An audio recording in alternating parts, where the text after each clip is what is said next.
Sugar. ഞാൻ പറഞ്ഞില്ലേ ഈ ഒരു സ്റ്റേജിൽ ഒരുപാട് ഹെൽത്ത് ഇഷ്യൂസ് വരാനായിട്ടുള്ള ചാൻസ് കൂടുതലാണ്. ഇന്നത്തെ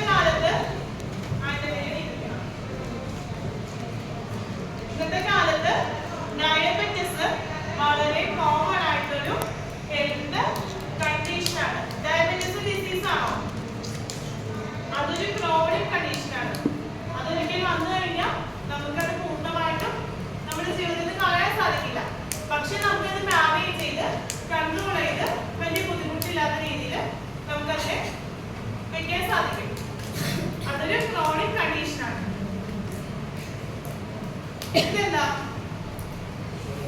ഷുഗറി ഫുഡ്സ്. നിങ്ങൾ എല്ലാ ദിവസവും പായസം, ലഡു, മിഠായി കഴിക്കും. പിന്നെ കഴിക്കും വല്ലപ്പോഴും അല്ലേ? ലഡു, ജിലേബി അങ്ങനത്തെ മിഠായികൾ, പിന്നെ അതൊക്കെ ചോറ് ഒരുപാട് അളവിൽ കഴിക്കാറുണ്ടോ? കഴിക്കോ? കഴിക്കണവരാണെങ്കിൽ അത് കഴിക്കരുത് കേട്ടോ. നമുക്ക് ഈ സ്റ്റേജില് ഡയബറ്റിസ് എന്നുള്ളൊരു കണ്ടീഷൻ വരാനായിട്ടുള്ള ചാൻസ് വളരെ കൂടുതലാണ്. ഇനി എന്താണ് ഡയബറ്റിസ്? അറിയോ ഡയബറ്റിസ് എന്താണ്? ഡയബറ്റിസിന്റെ ശരിക്കുള്ള പേര് ഡയബറ്റിസ് മെല്ലിറ്റസ് എന്നാണ്. ഡയബറ്റിസ് മെല്ലിറ്റസ് നമ്മൾ കോമൺ ആയിട്ട് ഷുഗർ എന്ന് പറയും അല്ലേ? ഡയബറ്റിസ് എന്ന് പറയുന്നത് ഒരു ക്രോണിക് കണ്ടീഷനാണ്. ക്രോണിക് ആയിട്ടുള്ള ഹെൽത്ത് കണ്ടീഷനാണ്. ആശുപത്രി എന്താ ചെയ്യണം? ക്രോണിക് ആയിട്ടുള്ള ഒരു ഹെൽത്ത് കണ്ടീഷനാണ്. നമ്മുടെ ബോഡിയിലെ പാൻക്രിയാസ് ആണ് നമുക്ക് ഇൻസുലിൻ എന്നുള്ളൊരു ഹോർമോൺ പ്രൊഡ്യൂസ് ചെയ്തേക്കുന്നത്. ഈ ഇൻസുലിൻ ഹോർമോൺ ഒന്നല്ലെങ്കിൽ നമ്മുടെ പാൻക്രിയാസ് സെൽസിനെ പ്രൊഡ്യൂസ് ചെയ്യാൻ കഴിയില്ല, അല്ലെങ്കിൽ എന്ത് സംഭവിക്കും? നമ്മുടെ സെൽസ് ഇൻസുലിൻ ഹോർമോൺ അഡിക്വേറ്റ് എമൗണ്ടിൽ എടുക്കാൻ പറ്റില്ല. അങ്ങനെ വരുമ്പോൾ നമ്മുടെ ബ്ലഡ് ഷുഗർ ലെവല് ബോഡിയിൽ ഇൻക്രീസ് ചെയ്യുകയും എന്ത് സംഭവിക്കും? നമുക്ക് ഡയബറ്റിസ് എന്നുള്ളൊരു ക്രോണിക് ഹെൽത്ത് കണ്ടീഷൻ നമ്മൾക്ക് വരും. മനസ്സിലായോ? നമ്മുടെ കാർബോഹൈഡ്രേറ്റ് ഇല്ലേ, നമ്മൾ ഫുഡ് കഴിക്കുന്ന കാർബോഹൈഡ്രേറ്റ് അത് നമ്മുടെ ബോഡിയിൽ വെച്ചിട്ട് ഗ്ലൂക്കോസ് ആയിട്ട് കൺവേർട്ട് ചെയ്യും. ആ ഗ്ലൂക്കോസ് ലെവല് ബോഡിയിൽ ചില സമയത്ത് ഉയർന്നു വരും. അതെന്തുകൊണ്ടാ? ഒന്നല്ലെങ്കിൽ ഇൻസുലിൻ ഹോർമോൺ എന്ത് സംഭവിക്കും? ഇൻസുലിൻ ഹോർമോൺ നമ്മുടെ ബോഡി പ്രൊഡ്യൂസ് ചെയ്യില്ല. അല്ലാന്നുണ്ടെങ്കിൽ നമ്മുടെ സെൽസിന് ഈ ഇൻസുലിൻ ഹോർമോൺ എടുക്കാനുള്ള കപ്പാസിറ്റി ഉണ്ടാവില്ല. പിന്നെ ഡയബറ്റിസ് ഇൻ അഡോളസൻസ്. നമ്മളിവിടെ നോക്കാൻ പോകുന്നത് ഡയബറ്റിസ് ഇൻ അഡോളസൻസ്.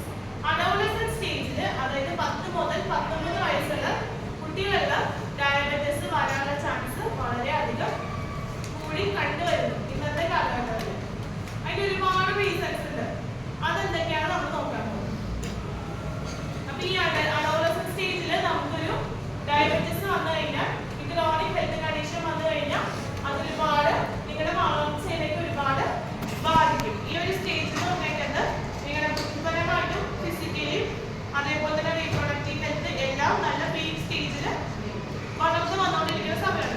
അപ്പൊ ഈ ഒരു സ്റ്റേജിൽ ഡയബറ്റിസ് എന്നൊക്കെ പറയുന്ന ഒരു ഹെൽത്ത് കണ്ടീഷനൊക്കെ വന്നു കഴിഞ്ഞാൽ നമുക്കത് വളരെയധികം ബുദ്ധിമുട്ടായിരിക്കും. ഈ ഡയബറ്റിസ് എത്ര ടൈപ്സ് ഉണ്ടെന്ന് നോക്കുന്നത്.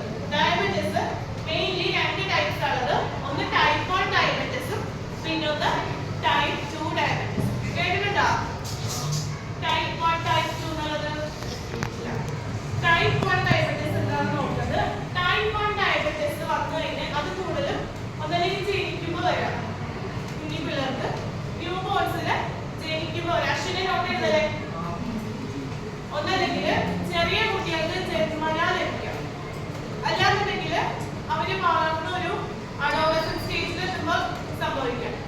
പക്ഷെ കൂടുതലായിട്ടും ഒരു 10 വയസ്സിൽ താഴെ അല്ലെങ്കിൽ 10 വയസ്സിൽ മുന്നേ ഒരു സമയത്താണ് ടൈപ്പ് 1 ഡയബറ്റിസ് കൂടുതലും പിള്ളേരിൽ കണ്ടുവരുന്നത്.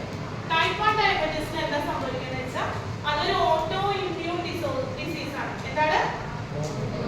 Auto immune disease. അതായത് നമ്മുടെ ബോഡിയിലെ സെൽസിനെ നമ്മുടെ ബോഡി തന്നെ നശിപ്പിച്ച് കളയും. ഞാൻ പറഞ്ഞില്ലേ, പാൻക്രിയാസിൽ കുറച്ച് സെൽസ് ആണ് ഇൻസുലിൻ പ്രൊഡ്യൂസ് ചെയ്യുന്നത്. ഈ സെൽസിനെ നമ്മുടെ ബോഡി തന്നെ നശിപ്പിച്ച് കളയും. അങ്ങനെ വരുമ്പോൾ എന്ത് സംഭവിക്കും? ഇൻസുലിൻ ഹോർമോൺ സെക്രീറ്റ് ചെയ്യാൻ പാൻക്രിയാസിന് കഴിയില്ല. അപ്പോൾ ബ്ലഡ് ഷുഗർ ലെവല് അല്ലെങ്കിൽ ഗ്ലൂക്കോസ് ലെവല് ബോഡിയിൽ കൂടുകയും അവർക്ക് ഡയബറ്റിസ് എന്നുള്ളൊരു കണ്ടീഷൻ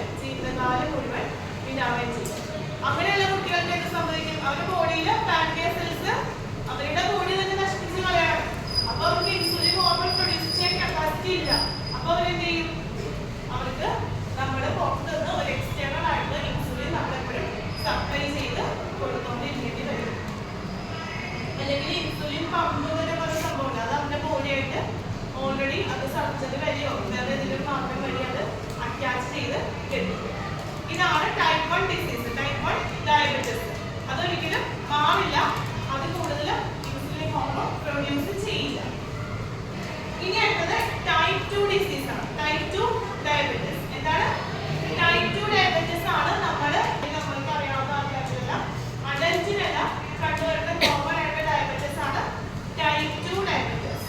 ടൈപ്പ് 2 ഡയബറ്റിസിന്റെ പ്രത്യേകത എന്താ? അവിടെ ഇൻസുലിൻ പാൻക്രിയാസ് പ്രൊഡ്യൂസ് ചെയ്യും, പക്ഷെ നമ്മുടെ ബോഡിയിലെ സെൽസിന് അത് എഫക്റ്റീവ് ആയിട്ട് ടേക്കപ്പ് ചെയ്യാൻ പറ്റില്ല. അപ്പൊ അങ്ങനെ വരുമ്പോൾ എന്ത് സംഭവിക്കും? ബ്ലഡ് ഷുഗർ ലെവല് അല്ലെങ്കിൽ ഗ്ലൂക്കോസ് ലെവല് ബോഡിയിൽ കൂടുകയും ഡയബറ്റിസ് എന്നുള്ള ഒരു കണ്ടീഷൻ വരികയും ചെയ്യും. ഇതാണ് ടൈപ്പ് 2 ഡയബറ്റിസ്. ആ ടൈപ്പ് 2 ഡയബറ്റിസും നമ്മുടെ അഡോളസൻസിൽ വളരെയധികം കണ്ടുവരുന്ന ഇന്നത്തെ കാലഘട്ടത്തിൽ കണ്ടുവരുന്നത്. ഇനി ഡയബറ്റിസ് ഞാൻ പറഞ്ഞു, ഡയബറ്റിസ് നിങ്ങൾക്ക് ചിലപ്പോൾ വരാം, ചിലപ്പോൾ വരില്ല. അല്ലെങ്കിൽ നിങ്ങളുടെ വീട്ടിലോ അല്ലെങ്കിൽ നിങ്ങൾക്ക് അറിയുന്ന ഫ്രണ്ട്സിനോ ആദ്യം നിരക്കാം ഈ ഇത്തരം സിംറ്റംസുകൾ ഉണ്ടോയെന്ന് നിങ്ങൾ എല്ലാവരും ഉറപ്പുവരുത്തുക. എന്താണെന്ന് വെച്ചാൽ ചില ആൾക്കാർക്ക് ഡയബറ്റിസ് ഇല്ലെന്ന് ചിലപ്പോൾ ഐഡന്റിഫൈ ചെയ്യാൻ സാധിക്കില്ല. അങ്ങനെ വരുമ്പോൾ സിവിയർ ആയിട്ടുള്ള ഒരു കണ്ടീഷനിലോട്ട് പോവുകയും ഒരുപാട് ഹെൽത്ത് ഹസാർഡ്സും ഹെൽത്ത് പ്രോബ്ലംസും ഉണ്ടാവുകയും ചെയ്യും. ഫസ്റ്റ് സിംറ്റം എന്താ? Frequent urination. ഫ്രീക്വന്റ് യൂറിനേഷൻ എന്ന് പറയുന്നത് ഡയബറ്റിസ് ഉള്ളവർക്ക്, അതായത് ഡയബറ്റിസിന്റെ തുടക്ക സമയത്ത് ഫസ്റ്റ് നമ്മൾ ഡയഗ്നോസ് ചെയ്യുന്നതിന് മുന്നായിട്ട് എപ്പോഴും നമുക്ക് ഫ്രീക്വന്റ് യൂറിനേഷൻ ആയിട്ട് അതൊരു സിംറ്റം എപ്പോഴും ഒരു കാണിക്കാറുണ്ട്. അതായത് തുടരെ അതായത് ഒരു 5 മിനിറ്റ് പോലും ഇന്റർവെല്ലില്ലാണ്ട് അവർക്ക് എന്താ പറയാ യൂറിനേറ്റ് ചെയ്യാനുള്ള ഒരു ടെൻഡൻസി ഉണ്ടാവാൻ ചെയ്യും.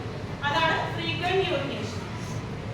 അടുത്തത് എക്സസീവ് തേഴ്സ്റ്റ്, അതായത് ഭയങ്കരമായ ദാഹം. എത്ര വെള്ളം കുടിച്ചാലും മതിയാവില്ല. ഇത് ചൂട് കാലത്തൊക്കെ ആണെങ്കിൽ നമ്മൾ ഒരുപാട് വെള്ളം കുടിക്കും. പക്ഷെ ചില സമയത്ത് ഈ ഡയബറ്റിസ് ഫസ്റ്റ് ഡയഗ്നോസ് ചെയ്യുന്ന സമയത്ത് കുട്ടികളല്ല അല്ലെങ്കിൽ മുതിർന്നവല്ല എത്ര മഴക്കാലത്തൊക്കെ ആണെങ്കിലും ഭയങ്കര രീതിയിലുള്ള വെള്ളം അവർ കുടിച്ചുകൊണ്ടിരിക്കും. അതാണ് എക്സസീവ് തെസ്റ്റ്. എക്സസീവ് തെസ്റ്റും ഒരു സിംറ്റമാണ്. ഇനി അതേപോലെ എക്സ്ട്രീം ഹങ്കർ, എത്ര കഴിച്ചാലും വിശപ്പ് മാറില്ല. അത് എസ്പെഷ്യലി എന്താണ് മധുരമുള്ള ഫുഡിനോട് ഈ ഡയബറ്റിസ് ഉള്ളവർക്ക് കുറച്ചൊരു ടെൻഡൻസി കൂടുതലായിരിക്കും. ഈ ഡയബറ്റിസ് ഉള്ളവർക്ക് ഈ മധുരമുള്ള ഫുഡെല്ലാം കഴിക്കാനായിരിക്കും. അതാണ് എക്സ്ട്രീം ഹങ്കർ. പിന്നെ അതേപോലെ വെയിറ്റ് ലോസ്. നമ്മൾ ഈ ഷുഗർ ഒക്കെ വന്നേക്കുന്ന ആൾക്കാരെ കണ്ടാൽ നമുക്ക് പെട്ടെന്ന് മനസ്സിലാവും. ഭയങ്കരമായിട്ട് മെലിഞ്ഞ് ഉണങ്ങി ഭയങ്കര പ്രായമൊക്കെ തോന്നി ഭയങ്കര ക്ഷീണിച്ച് അവശതയുള്ള രീതിയിലിരിക്കും. അത് ചിലപ്പോൾ നല്ല ഓവർ വെയിറ്റുള്ള ആളായിരിക്കും. പക്ഷേ ഈ ഷുഗർ ഈ കണ്ടീഷൻ വന്നതിന് ശേഷം ഭയങ്കരമായിട്ട് മെലിഞ്ഞ് ഉണങ്ങി ഭയങ്കര പ്രായമൊക്കെ തോന്നി കൂടുതലും അഡൽസിലാണ് അങ്ങനത്തെ ഒരു സംഭവം കാണുന്നത്. പിന്നെ അതേപോലെ സ്ലോ ഹീലിംഗ്. അശ്വിനെ അതേപോലെ സ്ലോ ഹീലിംഗ് വെച്ചെന്താ മുറിവ്, അതായത് ഡയബറ്റിസ് ഉള്ള ആളുകൾ എന്തെങ്കിലും ചെറിയൊരു മുറിവാണെങ്കിൽ പോലും അതൊക്കെ ഉണങ്ങാനായിട്ട് അതൊക്കെ മാറാനായിട്ട് ഒരുപാട് സമയം എടുക്കും. അങ്ങനെ വരുമ്പോഴും ഡയബറ്റിസ് കൂടുതലായിരിക്കും. ചില ആൾക്കാർ കാലൊക്കെ മുറിച്ച് കണ്ടിട്ടില്ലേ, ചെറിയൊരു മുറിവായിരിക്കും. അതിങ്ങനെ ഇൻഫെക്ഷൻ കൂടി ഡയബറ്റിസ് കൺട്രോൾ ആവാത്ത സമയത്ത് ഇൻഫെക്ഷൻ കൂടി വളരെ രീതിയിലുള്ളൊരു സീനിയർ കണ്ടീഷനോട്ട് മാറും. അതാണ് ഡയബറ്റിസിന്റെ സിംറ്റംസ്. ഏതൊക്കെയാ? ഫ്രീക്വന്റ് യൂറിനേഷൻ, അതേപോലെ എക്സസീവ് തേഴ്സ്റ്റ്, എക്സ്ട്രീം ഹങ്കർ, പിന്നെ വെയിറ്റ് ലോസും സ്ലോ ഹീലിംഗ്. ഇതെല്ലാം വേറെ ഇനി സിംറ്റംസ് ഉണ്ട്. ഇതെല്ലാം ഡയബറ്റിസിന്റെ കുറച്ച് സിംറ്റംസിൽ കുറച്ച് കാണും. ഇനി എന്താണ് ഡയബറ്റിസിന്റെ കോസസ്? ഡയബറ്റിസ് എങ്ങനെയൊക്കെ ഉണ്ടാവാം, അല്ലെങ്കിൽ എന്ത് കാരണങ്ങൾ കൊണ്ടാണ് ഡയബറ്റിസ് ഉണ്ടാവുന്നത്? First one genetic factor. Genetic. ഇപ്പൊ നമ്മളുടെ അച്ഛനോ അമ്മയ്ക്കോ അല്ലെങ്കിൽ അപ്പൂപ്പനോ അമ്മയ്ക്കൊക്കെ ഉണ്ടെങ്കിൽ നമുക്കും ഡയബറ്റിസ് വരാനുള്ള ചാൻസ് കൂടുതലാണ്. എസ്പെഷ്യലി ടൈപ്പ് 1 ഡയബറ്റിസ് ഒക്കെ അശ്വിനോട് ശ്രദ്ധിക്കുക. എസ്പെഷ്യലി ടൈപ്പ് 1 ഡയബറ്റിസ് ഒക്കെ ജനറ്റിക് ആയിട്ടായിരിക്കും നമ്മൾക്ക് വരാൻ ചാൻസ് കൂടുതൽ. അപ്പൊ അങ്ങനെ അമ്മയ്ക്കോ അച്ഛനൊക്കെ ഡയബറ്റിസ് ഉണ്ടെങ്കിൽ നമ്മൾ വളരെയധികം ശ്രദ്ധിക്കേണ്ടതാണ്. നമുക്കും വരാനായിട്ട് ചാൻസ് ഉണ്ട്.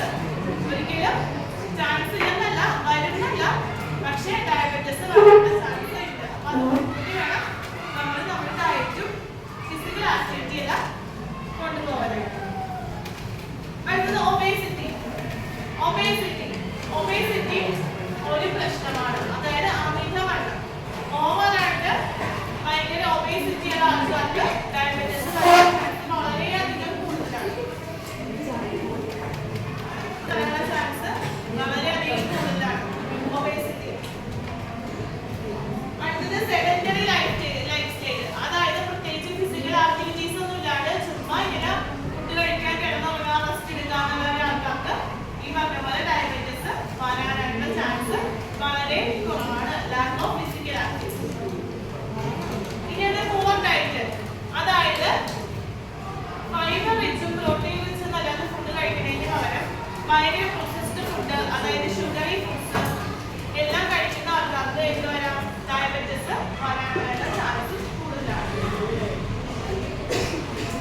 ഇതെല്ലാം വരും.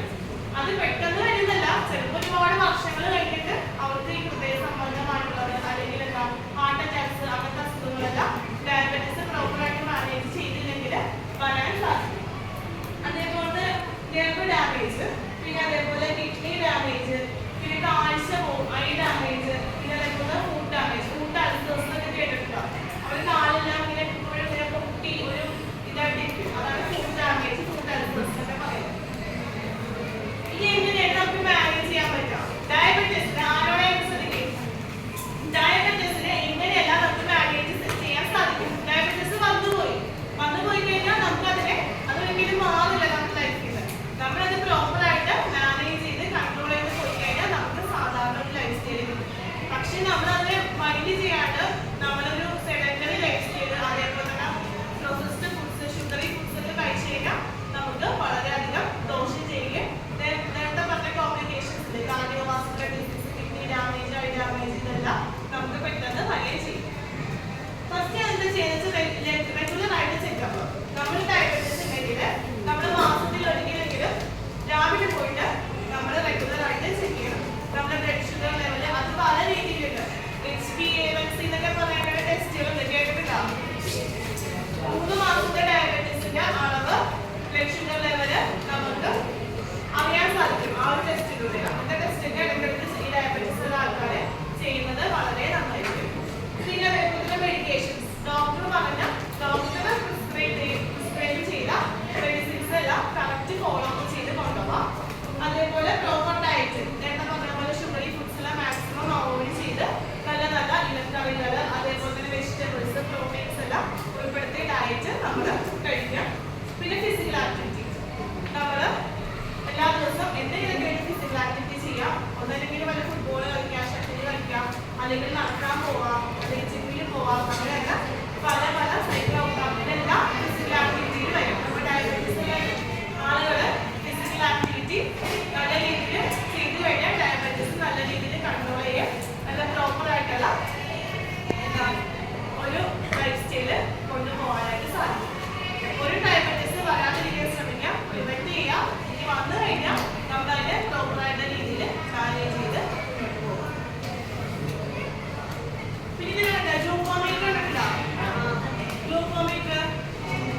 ഗ്ലൂക്കോമീറ്റർ അത് നമ്മുടെ ഡയബറ്റീസ് ബട്ടൺ അശ്വിനെ ഗ്ലൂക്കോമീറ്റർ ഉണ്ടല്ലോ ഇല്ലേ? ബട്ടണാണ് നമ്മൾ ലാബിൽ പോയിട്ട് വേണം ടെസ്റ്റ് ചെയ്യാനായിട്ട്.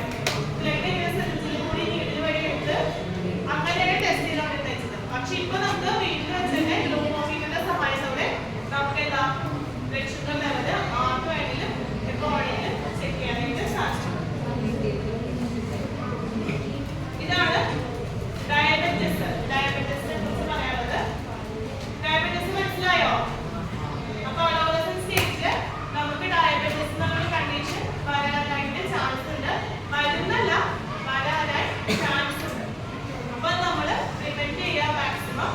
നമ്മൾ ഒരുപാട് ഓവർ ആയിട്ടുള്ള ഷുഗറി ഫുഡ്സ്, പ്രോസസ്ഡ് ഫുഡ്സ് ഒന്നും കഴിക്കാതിരിക്കുക. നല്ല രീതിയിൽ ഫിസിക്കൽ ആക്ടിവിറ്റി ചെയ്യുക. നമ്മുടെ പാരന്റ്സിന് ഷുഗർ എല്ലാം വന്ന ഹിസ്റ്ററി ഉണ്ടെങ്കിൽ നമ്മൾ കുറച്ചുകൂടി ശ്രദ്ധിച്ച് മുന്നോട്ട് പോകാം. ഇനി വന്നു കഴിഞ്ഞാൽ ടെൻഷൻ ആവേണ്ട കാര്യമില്ല. നമ്മളത് പ്രോപ്പറായിട്ടുള്ള രീതിയിൽ മാനേജ് ചെയ്ത് നമ്മളതിനെ കൺട്രോൾ ചെയ്ത് പോയി കഴിഞ്ഞാൽ നമുക്ക് നോർമൽ ആയിട്ടുള്ള ലൈഫ് സ്റ്റൈല് ലഭിക്കും.